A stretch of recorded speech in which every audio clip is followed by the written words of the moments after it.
ओइ मान्छे कता हिँडेको? एका बिहानै मोनिकाको मेसेजले बिउजाइदियो। तिमी निदायौ, म एक्लै के गर्नु भनेर हिँडेको नि, घरमा छु। फटाफट टाइप गरे, तर सेन्ड थिच्न मन लागेन, मेटिदिए। लाग्यो यसो भन्दा उसले भिन्न अर्थले सोच्ली। मेरै चित्तको विकृत दर्शन सजिलै गरी होला फेरि। ऊ ब्लाइन्ड खेलिरहेकी छ भने म किन आफ्ना पत्ताहरू उगारू? के लेखौँ भनेर केही बेर सोचे। सत्य भन्न अल्मलिनु पर्दैन, तर ढाँट्न त सजिलै कहाँ सकिन्छ र? हिजो यही झ्यालको कापबाट घामभित्र छिर्दा देखिने प्रकाशका चम्किला किरणहरूले कोठा भरिएको थियो। आज त्यस्तो केही देखिएन। बाहिर हलुवा बेतको हाँगाहरूमा चराको चिरबिर ध्यानै नदिए पनि सुनिन्थ्यो। झ्याल उगारेर हेरे, एउटा ढुकुर चुच्चोभरि हलुवा बेत भरेर भुर्र उड्यो। छतमा ढुकुर्नी बसेकी थिई। ढुकुरले उसको चुच्चोभरि हलुवा बेत हालिदियो। ढुकुर्नीले त्यो निली अनि चुच्चो ढुकुरको पखेटामा घुसारी सायद धन्यवाद भनेकी होली, अथवा चुच्चो पुछेकी पनि हुन सक्छे। थोरै भयो भनेर ठुङ्गिदिएकी पो हो कि त? मनमा नाना बाटी कुरा खेलेको देखेर हाँसो उठेर आयो। यस्तो विचार आउँछ पो कसरी होला? मनोविज्ञान जति पढे पनि यो मैले कहिल्यै बुझ्न सकिनँ। हिजो बादल पुरै फाटेर आकाशमा अनन्त निलोपन फिजारिएको थियो। आज बाक्लो हुस्सुले रुख, हलुवा बेत र चराभन्दा पर केही नदेखिने पारेको छ। झ्यालबाट मुन्टो निकालेर हलुवा बेतका लोभलाग्दो रुख, चराहरूको बथान र ढुकुरहरूको प्रणय म हेरिरहेको थिएँ। पृष्ठभूमिमा मोटरको घार्र घुर्र यतिखेर नसुनिएको जस्तो थियो। मोबाइलको घन्टी नबजेको भए म अरू धेरै बेर झ्यालमा बसेर समय यसै गरी चिप्लाइदिन्थेँ होला। के हो, रिप्लाई पनि गर्दैनौ? उसले लेखी पठाएकी थिई। एकछिन कुर्न परे केटीहरूको पारो चढिहाल्छ, चाहे त्यो मेसेज नै किन नहोस्। सरी, टोयलेटमा थिएँ, मैले पठाएँ। झुटो बोल्न कति सुविधा दिएको छ प्रविधिले। मानिसहरू झुटो बोल्छन्, आफू दोष थोपर्छन् प्रविधिलाई। म खाटी मान्छे परे। झुटो सुविधाका कारण मात्रै बोलिएको हो भन्ने भावले नै अहिलेसम्म आफूलाई दोषी ठान्नबाट उम्काइरहेको छु। काममा पनि चलाइरहेको छु। कहाँ छौ? उसले तुरुन्तै सोधी। टोयलेटमै, मलाई जिस्कन मन लाग्यो। टोयलेटको ठेगाना हुँदैन? उसले रिसाएको सङ्केत दिने इमोजी समेत हालेर प्रश्न जस्तो जवाफ फर्काई। हुन्छ नि, ढलको मुहान। मैले चाहिँ आँखा झिम्काए जस्तो इमोजी पठाइदिए। उल्लु, त्यसो हो भने त तिम्रो ऊ नै ढलको मुहान भयो। बिचरा टोयलेटलाई के दोष? उसले लेखी। के ऊ? म पनि के कम? उसलाई कुनामा पार्ने प्रश्न गरिदिए। घडी हेर, हतार छ। अबको 1 घन्टामा तिमी म कहाँ आऊ। निड टु टक इम्पोर्टेन्ट, उसले मेसेज पठाई। केटीहरूले चाहे भने एउटै कुरा उक्काएर दिन बिताइदिन सक्छन्। चाहेनन् भने सुनेकै छैन जस्तो गरी प्रसङ्ग बदलिदिन्छन्। यो खुबी केटाहरूमा किन आएन? भित्ते घडीको सुई ठिक थियो भने बिहानको 7:30 बज्न 7 मिनेट बाँकी थियो। आधा रातमा ओछ्यान आइपुगेकाले मलाई सुत्नै पुगेको थिएन। 11 बजेदेखि त क्लाइन्टलाई टाइम दिनु छ, दाढी काट्नु र नुहाउनु छ, केही फलोअप केसहरू हेर्नु छ। कसरी तुरुन्त उसकोमा पुग्नु अब? फेरि रातारात के त्यस्तो जरुरी कुरा परेको हो उसलाई? म कोठाबाट निस्किएँ हतार गरेर। मूल ढोका खोले, बाइक निकाले अनि एकदम जोडका साथ हिजो राति आएकैतिर बतासिएँ। बाक्लो हुस्सुले बाटो उभिएको ठाउँभन्दा पर अलिकति मात्र देखिन्थ्यो। त्यसपछि चाहिँ संसारको सिमाना यहीँबाट सकिएछ क्यारे भने जस्तो गरी पर परसम्म हुस्सु मात्र फैलिएको थियो, लम्पसार परेर। अमूर्त चित्र जस्तो यस्तो दृश्यले मलाई अतिशय लोभ्याउँछ। अघि पछि हुँदो हो त रोकिएर कुहिरी मण्डल सडकबाट फुत्त मानिसहरू निस्किएको र पसेर बिलाएको रुमानी जस्तो लाग्ने घटनाको अवलोकन अवश्य गर्ने थिए। तर हतार थियो पनि के भन्नु, हतारै गर्नुपर्ने स्थिति भएन भएको पत्तो मलाई कहाँ थियो र। उसले भनेकी थिए हतार छ, मैले त्यसलाई पत्याएरै हतार गरेको थिएँ। जसरी एकनासले हिँडिरहेको बेला सर्प भन्ने बित्तिकै मन आत्तिन्छ, जिउ खुम्चिन्छ र ढुकढुकी बढ्छ, त्यसै हिसाबले उसले हतार छ आऊ भनेपछि हतारपनको बोझ शरीरका कोष कोषले गरिरहेको थिए। कति न गल्न बित्न लागे जसरी म कुदिरहनुको कारण कसैले सोधेको भए के भन्थे होला। जीवनमा कस्ता कस्ता कुरा भए म हडबडाइन, हतार गरिन। मोनिकाको एक आग्रहले यस्तो व्याकुल किन बनाइरहेको छ। आधै घन्टामा म पुगेँ। उसको कोठाको ढोका हिजो मैले जति उगारेर हिँडेको थिएँ त्यो त्यति मात्र उग्रिएको थियो। ऊ भित्र छे कि बाहिर छे त्यसको भेउ अझै पाइन। सुतिरहेकी होली, झ्वास्ती जाने हिम्मत आएन। यो हिम्मत भन्ने चिज अक्सर चाहिने बेलामा गायब भइदिन्छ मेरो जीवनमा। हिजो त ऊ मदिरा लोकमा थिए र पो सँगै बिस्तारासम्म उसैले तानेर लगी। हुनसक्छ होसमा यसो गर्नुलाई ऊ आपत्तिजनक ठान्छे। म एक क्षण उभिएँ, यताउति हेरेँ, ऊ कता छे त्यसको अत्तो पत्तो पाइन। ढकढक गरू, ढोका आधा खुला छ, पसु आधा बन्द छ। यस्ता झिना मसिना जस्ता लाग्ने कुराले कहिलेकाहीँ कस्तो अड्काउने गर्छन् भने पछि त्यो सम्झँदा आफैलाई हाँसो उठ्छ। मोनु घरमा को छ भन्नलाई सोध्ने बान्कीको एउटा सम्बोधन मबाट फुत्कियो। त्यसको बोध हुने बित्तिकै आफैलाई अलिक अप्ठ्यारो लाग्यो। यस्तो त मैले उसलाई कहिल्यै भनेकै छैन भन्ने गरी नजिकको म हुँदा पनि होइन। नाममा उकार लगाएर बोलाउनु भनेको अति प्रिय बिन्दुबाट गरिने पुकार हो। हृदयका हिसाबले अत्यन्त नजिक भएका बखत गरिने यस्तो सम्बोधन उसलाई मैले किन गरेँ। म आफ्नै मनोविज्ञान केलाउनेतिर लागेँ। उसले अब के भन्ली। अलिक अप्ठ्यारो मानेर मैले भित्र पुलुक्क चियाएँ। त्यहाँ त ऊ थिइन। हतार छ भन्ती, त्यसको सङ्केत पनि केही देखिँदैन त। मोनिका, यसपटक मैले अलिक ठुलो स्वरमा बोलाएँ। मोनु नै भनेर बोलाउ न। खितित्ता आवाज भित्रबाट आयो। म झसङ्ग भएँ। आवाज आउँछ, मान्छे छैन। यसपटक मैले ढोका पुरै उगारेँ। हेर्छु ओछ्यानिँदै छ। बस न, उसले भने। लगत्तै पानीको कलबल सुने। हत्तेरी, ऊ त बाथरुममा रहेछ। एटिज बाथरुम हिजो मैले कस्तो याद नगरेको। उसको खाटमा बसे। बाथरुमको ढोका घुरुक्क उग्रियो। ऊ निस्की टावेल बेरेर। अत्यन्त कन्जुस्याइका साथ उसले लाज मान्नुपर्ने कुराहरू ढाकिएको थियो। त्यो हेर्दा पुलकित अवश्य भएको हो, तर स्वाभाविक हुन सकिन। एक खालको उक्कुस मुक्कुस भएर आयो। घरि झ्यालतिर हेरे जस्तो गर्थे, घरि उसका पुष्ट छातीतिर आँखा कुदाउँथे र घरि नितम्ब वरिपरि गएर टक्क अडिन्थे। उसको लामो र कालो कपालबाट थप थप पानी चुहिरहेको थियो। केही पानीका थोपा गोरो र सुलुत्त परेको उसको ढाडबाट मोतीका दाना जस्तै भएर अडिएका थिए। अद्भुत सौन्दर्यले धपक्क बलेकी थिए ऊ। मलाई देख्ने बित्तिकै मुस्कुराई। मैले चाहिँ जवाफी मुस्कुराहाट दिएर उसका आँखा निहालेँ, तर धेरै बेर हेरिरहन सकिन। हेर्ने आँटै आएन।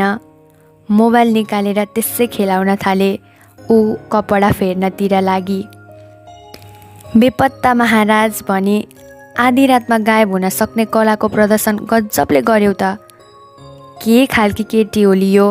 आधा रातमा कुनै पुरुषलाई बिस्तारामा ल्याएर स्वाँ स्वाँ गर्दै निदाउन सक्छे।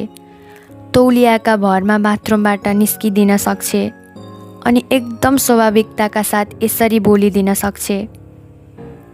म आधा रातमा गएको भनेर कसरी थाहा पायौ? तिमी त निदाएकी थियौ। मैले सोध्ने नै भएँ। योगी सुते पनि जागै रहन्छन्, अरू जागे पनि निन्द्रामै हुन्छन् बालक, उसले भने। उसलाई अङ्गालोमा बेरेर अनि जुलेफी जस्ता ओठलाई अलिकति टोकिदिएर भनिदिन मन लागेको थियो, भुलेको छैन बालिके, तर यस्तो गर्न म कहाँ सक्थेँ र। तनक्क जिउ तन्काएर उसका मायावी आँखामा निहाल्दै मैले भने, कहिलेदेखि लागेको हो यो शास्त्रीय खोकी? ऊ मुस्कुराई सुन्तले रङ्गी टपमा घाँटी छिराउँदै किचनतिर पुलुक्क हेरी अनि भने, कफी बनाऊ कि चिया? केही पनि पर्दैन, मलाई हतार छ। पहिले भन के गर्न बोलायौ? मैले हतारो देखाएँ। आउन पाएको छैन, जान हतार। उसले आँखा तरी।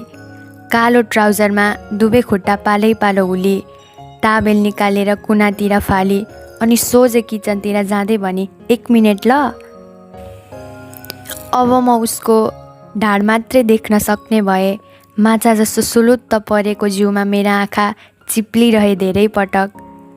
कसरी यो यति नजिक ठानिरहेकी छ मलाई सोचेर छक्क पर्छु म। उसले फ्रिजबाट दुध निकाली बटन थिचेर चुलो बाली अनि 1 कप नापेर दुधलाई तताउन भाँडामा हालेर चुलोमाथि राखिदिए। म यो हेरिरहेको थिएँ एकटक। इलेक्ट्रिक केटलीबाट उसलाई तातो पानी एउटा कपमा हाली उम्लिएको दूध निकालेर अर्को कप भरी अनि दुवैमा कफी हालेर चम्चाले हल्लाउन थाली। म भने उसको ओछ्यानमा ढल्किएर उसैको जिउभरि आँखा दौडाइरहेको थिएँ। उसले दुधवाला कफी मतिर तेर्स्याउँदै भने, चिनी राख्न मन लागे ऊ त्यहाँ टेबलमा छ। खाट छेउ काठको बुट्टेदार खुट्टाहरू भएको एउटा टेबल र त्यसमाथि काँचको कचौरामा राखिएका वर्गाकार सुगर क्युबमा मेरा आँखा परे। मलाई दुधवालै कफी मनपर्छ भनेर कसरी थाहा पायौ? उकुसमुकुस छल्न केही बोल्नै पर्थ्यो, बोलिदिए। साइकोलोजी आफू मात्रै बुझ्छु भन्ने ठान्छौ? ऊ फन्की। मैले त्यस्तो ठाने? मैले उसलाई थोरै चिमटे। ऊ खितित्ती हाँसी अनि भने, हिजोसँगै कफी पिएको बिर्सिसक्यौ? मैले कफी सुरुप्प पारेँ अनि भने, वाह, तिम्रो कफी बनाउने कलालाई ह्याट्स अफ। मिठो भएन? उसले सोधी। कफी साँच्चै नै मिठो थियो र मैले भने साँच्चैको तारिफ गरेको थिएँ, तर उसलाई लागेछ म उडाइरहेको छु। तिमीले दिएपछि विष पनि मिठो हुन्छ, कफीको के कुरा? मैले अर्को चुस्की लिए। जे पारे। उसले आँखा तरी। कालो कफीलाई गुलाबी ओठले सुरुप्प पारी अनि भने, एउटा कुरा सोधौँ? 10 वटा सोध। मैले फोक्कटको उदारता देखाइदिए। तिमीले आफूले मरेको सपना देखेको छौ? उसले मलाई ट्वाल्ल परेर हेरी। के अरे? प्रश्न बुझे पनि मैले सोधेँ। ऊ खाट छेउको सानो मखमली कभर भएको गोलो मेजमा थचक्क बसी मतिर फर्की कालो चिनी बिनाको कफी फेरि सुरुप्प पारी अनि भने, राति मैले अनौठो सपना देखेँ, आफै मरेको। कता पहाडतिर घुम्न गएकी रहेछु रे। हिँड्दा हिँड्दै मेरो सास बन्द भयो, हात गोडा चल्न छोड्यो अनि म ढलेँ। लेक लागेर होला, मैले जिस्काएँ। It's because of high altitude मोनो। औषधि बोकेकी थिइनौ? बिचमा किन बोलेको भने जसरी उसले मलाई आँखा तरेर भन्न थाले। एकछिनमा गिद्धहरू उड्दै आए अनि मलाई कपाकप खान थाले। हेर्दा हेर्दै म त हराएँ। यति भनेर ऊ शून्यमा कतै टोलाए जस्तो भई। यही भन्न बोलाएको? मैले उसको हात समातेँ। अनि म झलास्स बिउजिएँ। ऊ जुरुक्क उठी। मलाई साँच्ची नै मरे जस्तो लाग्न थाल्यो। उठेर ऐना अगाडि गएँ। कपडाहरू सबै फुकाले। मेरो जिउ जस्ताको तस्तै थियो, तर जिउ छैन जस्तै लाग्यो। छामे अर्कैको जिउमा म छु जस्तो भयो। चिमोटे दुख्यो, तर अरू कसैलाई दुखेको पत्तो मैले पाएँ जस्तो लाग्यो। अनौठो अघि जन्मदिनको रातमा मरेको सपना देख्नुको के अर्थ होला? ऊ एकोरो बोलिरहेकी थिए। भने, तिमीलाई कहिले यस्तो भएको छ? मृत्युको आवाज जस्तो कुनै कुरा? वा कहिले मर्छु जस्तो लागेको छ? मैले यति मात्र भने। ऊ खालि यस्तै कुरा गर्छे, एकदम अनौठा र आम केटीहरूले नसोच्ने कुरा। एउटा कुरा भन, तिमी कहिले मर्छु जस्तो ठान्छौ? सोधी एकदम गम्भीर भएर। यो कसरी भन्न सकिन्छ? मैले भने। मृत्यु त अज्ञात छ मनु। मलाई अनौठोपनले अब बेसरी गाँच्न थाल्यो। यति सुन्दरीको मुखबाट मृत्युको कुरा निकल्नु र त्यसमा यस्तो प्रश्नको सामना गर्नुपर्नुको अप्ठ्यारो भनि नसक्नुको हुँदो रहेछ। कम्तीमा यो उमेरमा त उसले जीवनको कुरा गर्नुपर्ने हो, प्रेम र आनन्दको कुरा गर्नुपर्ने हो, प्रणय र तृप्तिको कुरा गर्नुपर्ने हो। तर भन्छे मृत्यु अज्ञात हो तर सत्य हो। यो जुनसुकै बेला हुनसक्छ। अहिले हामी मर्न सक्छौँ। कुनै पनि भेट अन्तिम भेट हुन सक्छ। कुनै पनि वाक्य अन्तिम वाक्य हुन सक्छ। म बोल्दा बोल्दै सधैँका लागि रोकिन सक्छु। कुनै पनि रात अन्तिम रात हुन सक्छ। कुनै पनि बिदाई अन्तिम बिदाई हुन सक्छ। अहिले भुइँचालो आउन सक्छ। यो सिलिङ अहिले खसेर थिचिदिन सक्छ। हिँड्दा हिँड्दै गाडीले खिच्न सक्छ। बाटामा सर्पले टोकिदिन सक्छ। कुनै पागलले हानेको गोलीले मुटु छेड्न सक्छ। मैले उसलाई रोकेँ। उसका सुरिलो गर्दनमा हत्केला चिप्ल्याइदिए अनि कपाललाई थोरै दुख्ने गरी तानेर भने, अनि कुनै पनि छेड मान्छे बौलाउन सक्छ। ठानेको थिएँ यसरी उडाइदिएकामा उसले मलाई गाली गर्ली। नभए पहिले जस्तो अलिकति रिस र अलिकति स्नेह मिसमास पारेर आँखा तर्ली। तर त्यस्तो केही पनि हुन पाएन। उसले आफ्नो तल्लो ओठलाई हल्का टोकी सेतो भुइँमा पहेँलो फुलको बुट्टा भएको पर्दालाई अलिकति खोली अनि भने, ठिक हो, मानिस कुनै पनि बेला बौलाउन पनि सक्छ। मलाई जान हतार भइसकेको थियो। उसको कुरा टुङ्गिने छाँट देखिएन। टुङ्गाउन खोज्दै मैले भने, बौलाएन भने आत्महत्या त अवश्य गर्छ। यस्ता कुराहरू सोच्न थालेपछि घडी हेर कति बज्यो, कहीँ जानु छैन, केही गर्नु छैन, खाली खानु, सुत्नु र हिँड्नु अनि काल पर्खेर मर्नु पनि एउटा आत्महत्या नै त हो नि। तर यो ढिलो र दिनहुँ लगाएर गरिन्छ। कुर्न नसक्नेहरू एकै दिनमा गर्छन्। यसमा फरक के छ? उसले भने। म चुप लागेँ। भन्नु पनि के र, कफी सेलाइसकेछ। त्यसलाई त्यसै राखिदिए। उसको अनुहारमा हेरेँ एकपटक। अपूर्व सौन्दर्यले त्यो चम्किरहेको थियो। तर त्यहाँ न कुनै उत्साह थियो न जीवनप्रतिको कुनै राग। क्षणलाई त्यहाँ निराशा र ग्लानि पनि थिएन। उसलाई अनेक मोडहरूमा देखेको हुनाले म भन्न सक्छु, वेदनाले किञ्चित छोए जस्तो भने थियो उसको अनुहार। हिजो भेट्नु योभन्दा अघि बडो उद्विग्न थियो। बिस्तारै अब फेरि त्यस्तै होला जस्तो छाँट देखियो। मलाई लाग्यो मोनिकालाई एक खालको बिरामीले छोएको छ, मनको बिरामी। यो साइकोलोजिस्टहरूको समस्या के भने जसलाई पनि बिरामीको दृष्टिले हेर्ने। म यो बानीदेखि सक्दो तर्किन खोज्थेँ। तर पेसागत प्रभाव त पेसै छाडे पनि जाँदैन। झन् जीविकाको आधारै त्यसैलाई बनाएपछि त के जान्थ्यो। मैले नचाहँदा नचाहँदै पनि विचारको एउटा तरङ्ग उठ्यो र त्यो मोनिकामा पागलपनका लक्षणहरू भए नभएको जाँच्न सक्रिय हुन थाल्यो। आँखा चिम्लिए। रोबर्ट एस फेल्डम्यानको एसेन्सियल अफ अन्डरस्ट्यान्डिङ साइकोलोजी भन्ने पुस्तकलाई सम्झिए। त्यसमा उल्लेख गरिएका मनोरोगका लक्षणहरू सम्झिए। के उसलाई डिप्रेसन भएको छ? एउटा प्रश्न उम्रियो आफैभित्र। सिम्टम्सहरू केलाउन थाले। उसको कोठा वरिपरि आँखा दौड्याए एकपटक। त्यो एकदम चिटिक्क परेको थियो। हरेक सामान मिलाएर राखिएका उसको घरभित्रको सजावट, उसले लगाउने कुराहरू र प्रयोग गर्ने सामानहरू सबैले एक अभिजात्यपनको सङ्केत दिन्थे। एउटा अचम्मको कुरा के भने यत्रो घरमा अरू कोही पनि देखिएको थिएन। न कसैको बारेमा उसले केही भनेकी नै थिए मलाई। एउटा कुरा भन त, मोनिकाले सोधी। म झसङ्ग भएँ। हेरेँ उसलाई। ऊ त मलाई नै ट्वाल्ल परेर हेरिरहेकी रहेछ। के कुरा? सोधे सुस्तरी। तिमीलाई के लाग्छ मरेपछि जीवन साँच्चै नै सकिन्छ? उसले मेरो दाहिने हत्केला हलुका थिचिदिए। होइन नि, मरेपछि पनि जीवन रहिरहन्छ, यति हो। पेन्सन आउँदैन, जागिर पनि कसैले दिँदैन, घरमा पनि कसैले राख्दैन, चिहानमा भेट्न पनि कोही आउँदैन। मैले उसको कपाल थोरै खेलाइदिएँ। उसले मलाई थोरै घचेडी, कमन, म सिरियसली सोधिरहेको छु। यो मलाई कसरी थाहा हुन्छ? मैले कोमो चाले। थाहा नभए अनुमान गर्न सकिन्छ।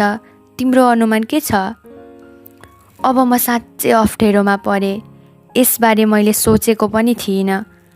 मरेपछि स्वर्ग जाने वा नर्क जाने मानिसहरूको विश्वास सुनेको थिएँ, तर गएर आएको त कसैलाई भेटेको थिइनँ। यो सब विश्वासको कुरा हो।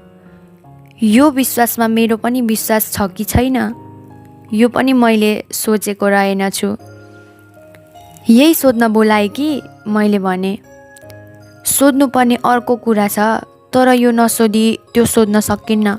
ऊ मुस्कुराई। मतलब? मैले उसको नाडीलाई घडी भएतिर पल्टाएँ र समय हेरेँ। हतार छ भने जाऊ, पछि कुनै दिन कुरा गरौँला, उसले भने। म जुन कुरामा जीवन नै दाउमा लगाउन चाहिरहेकी छु, त्यसमा तिम्रो अलिकति पनि चासो भयो जस्तो लागेन। मन चसक्क भयो यो सुन्दा। के ऊ रिसाएकी हो? पुलुक्क हेरेँ उसलाई। उसका आँखामा रिसको कुनै सङ्केत थिएन। अब मलाई पनि हाँसो उठेर आयो। ऊ कुरा त जति पनि गर्छे, तर अलि नबुझिने ढङ्गको। तिमी चाहिँ के ठान्छौ यसबारेमा? मैले भने। तिमी जाऊ अहिले, उसले बेपार बाहा भने। कुनै दिन मौका मिलेछ भने कुरा गरौँला। म अप्ठ्यारोमा परेँ, जानु कि बस्नु? उसले झ्याल खोलेर बाहिर हेर्दै कतै शून्यमा टोलाइरहेकी थिए। म भए नभएको वास्तै उसलाई थिएन। मलाई बडा नरमाइलो लाग्यो। गएँ ऊ नजिक, समाएँ उसको हात र भने, के भयो? उसले मलाई पुलुक्क हेरी, तर केही भनिन। उसका आँखामा कुनै भाव थिएन। यस्तो लाग्यो आकाशको विराट शून्यता त्यहाँ उत्रिएको छ। भन त, के सोध्न खोजेकी थियौ? मैले किञ्चित चिन्ता मिसाएर उसको हात हल्का थिचिदिए। भन त सही। तिमी जाऊ, 10 बजिसक्यो, उसले भने। भोलि पर्सि वा तिमी फुर्सदिलो भएको कुनै दिन छँदैछ नि, अहिले किन हतार? तिम्रो क्लाइन्ट पर्खिबसेका होलान्, प्लिज तिमी जाऊ। उसले यति प्रेमका साथ भने कि मैले नाइनास्ती गर्नै सकिनँ। उसको कपाल अलिकति मुसारेर मैले गालामा हल्का चुम्बन दिएँ, बिदाईको चुम्बन। म भन्न सक्दिनँ यस्तो आँट त्यतिखेर मबाट कसरी आयो। एकदम स्वाभाविकताका साथ उसको गालाको दाहिनेतिर मेरो ओठले हल्का स्पर्श गरिदियो। उसले त्यसलाई अलिकति स्वाभाविकताका साथ लिएकी हुनुपर्छ, किनभने केही पनि आपत्तिका लक्षणहरू प्रकट गरिन। त्यो सब एक निमेषमा भएको क्रिया थियो। बाहिरिनु अघि मैले भने, कृपया आफ्नो ख्याल राख, म साँझ आउँछु। मलाई दिनभरि जसो नै एक किसिमको हतार जस्तो भइरह्यो, मोनिकालाई भेट्ने हतार। उसले जिब्राको टुप्पोमा ल्याइसकेको केही जरुरी कुरा सुन्ने हतार। यही हतारोले केही नयाँ केस र केही फलोअप मैले सक्दो छिट्टो सकेँ। 4:15 बजेको हुँदो हो। अन्तिम क्लाइन्टको फाइल टेबलमा त्यसै छोडेर मैले उसलाई फोन लगाएँ। उसको मोबाइल अफ थियो। घरको फोन उठेन। कहाँ गई होला मोनिका? एक अनौठो उत्तेजना म भित्र सञ्चार भयो। नजाने कस्तो मोहनीले तानेको थियो मलाई। म बाइक निकालेर सिधै उसको घरतिर लागेँ। मूल ढोका बन्द थियो। मैले घन्टी दिएँ। केही बेरमा एउटा ख्याउटे अनुहारको मानिसले ढोका अलिकति उगारेर चियायो। पहिले त त्यहाँ मैले कसैलाई देखेको थिएन। आज कताबाट यो आइपुग्यो? कसलाई खोज्नु बा? उसले भन्यो। मोनिकालाई। उहाँ त हुनुहुन्न, उसले व्यवस्थापूर्वक जवाफ दियो। कहाँ जानुभयो होला? मैले जान्न खोजेँ। त्यो हामीलाई थाहा हुँदैन, उसले भन्यो र ढोका लगाइदियो। म फर्किएँ। म दुई पटक आउँदा घरमा चरो मुसो कसैलाई देखेको थिइनँ। आज अचानक गेटपाले तैनात थियो। कुराहरू म एकैपटक देख्दिनँ कि ती देखा परेका थिएनन्। म दोधारमा थिएँ। मैले फेरि फोन गरेँ। मोबाइल अफ नै थियो। एउटा मेसेज लेखेँ, मोनो कहाँ छौ? Please call me back, it's important. Message त पठाएँ जरुरी छ भनेर, तर के जरुरी छ त्यसको पत्तो त म आफैलाई थिएन। दिनहरू बिते। मोनिका फर्केर आइन के भन्नु, सम्पर्कमा बसिन। म अनौठो ढङ्गले उसलाई खोजिरहेको थिएँ। भित्र कतै अत्यास जस्तो हुन्थ्यो उसलाई नभेट्दा। कहाँ गएकी होली ऊ? के भएको होला उसलाई? आज प्रयत्न कसैको अभावले पनि म यसरी छटपटिएको थिइनँ। कसैको सम्झनाले यसरी एकोहोरो डोरिन परेको अनुभव सुहाउने क्लाइन्टहरूलाई त म मूर्ख ठान्थेँ र मनमा नै भन्थेँ, इमोसनल फुल। अब म नजानिदो गरी आफैमा त्यस्ता लक्षणहरू पाउन थालेको थिएँ। त्यो देखेर म गुम्सिन्थेँ, के भएको यस्तो मलाई? मैले नभेट्दा पनि त ऊ थिई। उसका दुःख थिए होलान्। किन मलाई यसरी त्यसमा घोरिनु परेको 2 दिनको भेटमै? किन उसलाई नभेट्दा छटपटिनु परेको? ऊ कतै मस्तले घुमिरहेकी होली, कुनै प्रेमीको अँगालोमा कसिएकी होली। म भने व्यर्थे उसको सम्झनामा तडपिरहेको छु। प्रेमी भन्ने बित्तिकै अर्को एउटा प्रश्नले मलाई गिजोल्न थाल्यो। साँच्ची उसको प्रेमी होला कि नहोला?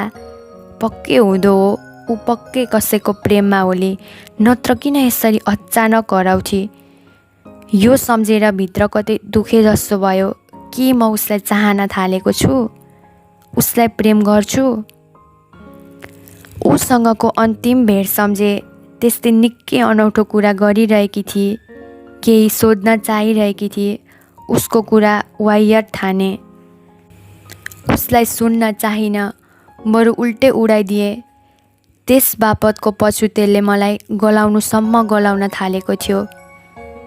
अनलाइन भेटिन्छ कि भनेर म दिनमा निकैपल्ट फेसबुक खोल्थेँ र उसलाई सर्च गर्थेँ। मेरो आशा सधैँ अफलाइन भेटिन्थ्यो। त्यसपछि स्ट्याटस अपडेट हुने आशमा प्रत्येकपल्ट म गहिरो उत्सुकताका साथ उसको वालहरूमा आँखा दौडाउँथेँ। तर मान्छेले त्यागेको घर जस्तै उसको वाल एकदमै खाली थियो। एक दिन ओछ्यानमा पल्टी मैले मोबाइलमा उसका पुराना फेसबुक स्ट्याटसहरू पढ्न सुरु गरेँ। मनको कुरा हतपति भन्ने खालकी केटी होइन मोनिका। झन् फेसबुकमा त किन भन्थे र? तर पनि केही स्ट्याटसहरू थिए मनै हल्लाउने खालका। अन्तिम स्ट्याटस थियो, जीवनमा सबै कुरा संयोगिक छन्। यी सब हुन पनि सक्छन्, नहुन पनि, तर मृत्यु निश्चित छ। अनौठो के भने मन यसबाट भाग्न खोज्छ, यसलाई टार्न खोज्छ। संयोगबाट जुर्ने कुराहरूलाई चाहिँ निश्चित देख्न खोज्छ। दुवै कुरामा असफलता असम्भावी छ। यो त्यही दिन लेखिएको थियो जुन दिन अन्तिम पटक मैले उसलाई भेटेको थिएँ। म 10:30 बजेतिर उसलाई छाडेर हिँडेको थिएँ। त्यसको आधा घन्टामा यस्तो मृत्युमय स्ट्याटस लेखिछ। के अर्थ हुन सक्छ त यसको?